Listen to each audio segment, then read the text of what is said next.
Companheiros, parabéns ao presidente, aos organizadores, João Almeida. É assim que eu gosto de ver um partido em pé de guerra, quando é preciso fazer guerra para defender esse país.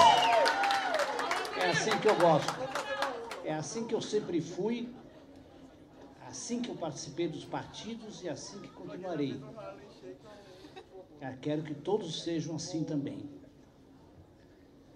Eu convivi com essa transformação na década de 90. Coube a mim ser presidente da comissão que deu o parecer da emenda constitucional em 95. Coube a mim ser o presidente da comissão que reformulou a Lei 2004 e constituiu a Lei 9478, 9748, 478, a nova lei do petróleo.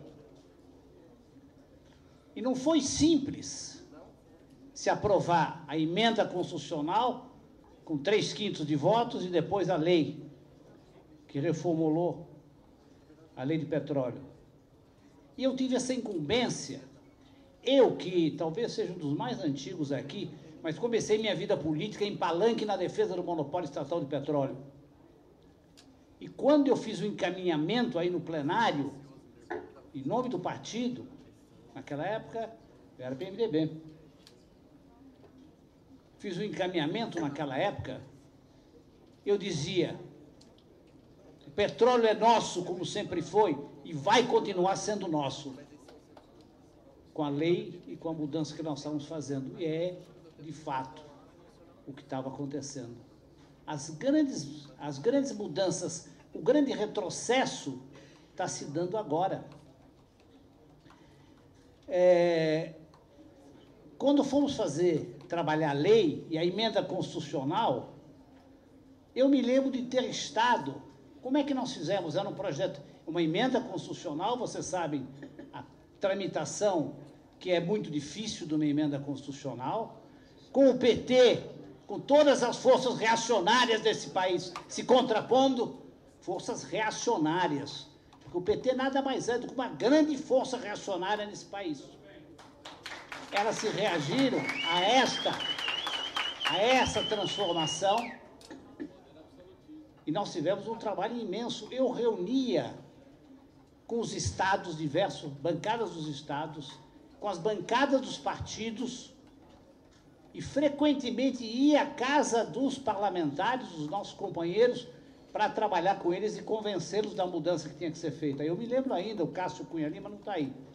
Ele era deputado estadual, deputado federal na época. Eu me lembro de ter ido à casa do Cássio para convencê-lo e não estava convencido da mudança constitucional. E nós fomos vencendo democraticamente. Falam em emenda constitucional e falam em lei ordinária que veio depois para regulamentar. Não foi feito por MP, não foi feito por medida provisória. O governo Fernando Henrique Cardoso, democrático, não usou medida provisória. Este governo autoritário utiliza a medida provisória para fazer uma transformação tão importante e tão profunda numa lei tão importante para a nação brasileira.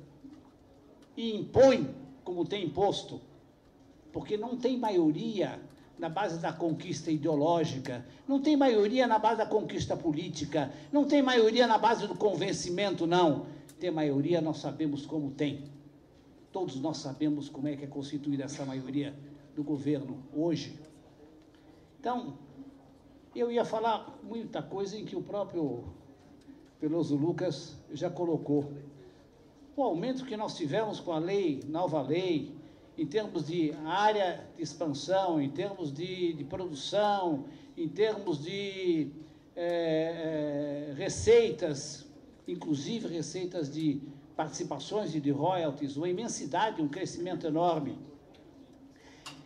Produção do petróleo, na época, antes da lei, era de 2% do PIB, passou a ser 10% do PIB. Do PIB que cresceu, evidentemente, anualmente, de 2% passou para 10% do PIB do setor petrolífero. E vem esse governo, com todas essas vitórias, esses grandes avanços, e diz, não, vamos mudar tudo. paralisa, como paralisado está por 4 anos as licitações. E nós que éramos o grande emergente no setor de petróleo, estamos caindo, simplesmente caindo e desaparecendo nesse setor. Então, eu diria, companheiros, para não ir muito longe, nosso papel é que a nossa luta é política. A gente aprende muito, eu aprendi aqui agora, até que entre os minoritários, quem fala pelos minoritários lá, Gerdau e Josué lá da Coteminas, é isso? Josué da Coteminas, que não são mais, nada mais do que... Tem outro que inclusive, é até mais delicado, que é Nelson Rocha Augusto, que é a pessoa no Conselho Fiscal. São pessoas comandadas certamente pelo próprio Poder Executivo. Portanto, representação minoritária deixou de fato de existir. A gente vai aprendendo isso. Mas eles trabalham muito com a intimidação. Por que 2010 fizeram aquilo? Por que lançaram aquilo em 2010? Porque ao mesmo tempo que fizeram essa lei, nos acusaram de queremos vender, privatizar a Petrobras. Quando eles sabem que é uma mentira. Quando eles sabem que quando eu presidi essa comissão, que eu disse a vocês, eu liguei ao presidente Fernando Henrique Cardoso e disse, precisamos mandar alguma comunicação pelo seu líder no Congresso, reafirmando claramente que não há nenhuma intenção, em nenhum momento se disse isso, qualquer intenção em privatizar a Petrobras. Queremos flexibilizar, sim. Queremos ampliar a participação privada na exploração, mas não privatizar a Petrobras, nunca houve isso. Ele escreveu, ele pediu a mim que eu redigisse, eu redigi a ele uma minuta, e essa minuta foi transformada num texto que ele mandou, foi lida, se não me engano, pelo líder dele, Luiz Carlos Santos, aqui no Congresso Nacional. Eles desconsideram isso e nos acusaram durante a campanha eleitoral. Eles não têm nenhum escrúpulo em fazer isso. Não têm e não terão nenhum escrúpulo em fazer isso. Precisamos estar preparados. Ou nós acabamos com esse PT, com esse domínio autoritário, ou eles acabam com o Brasil.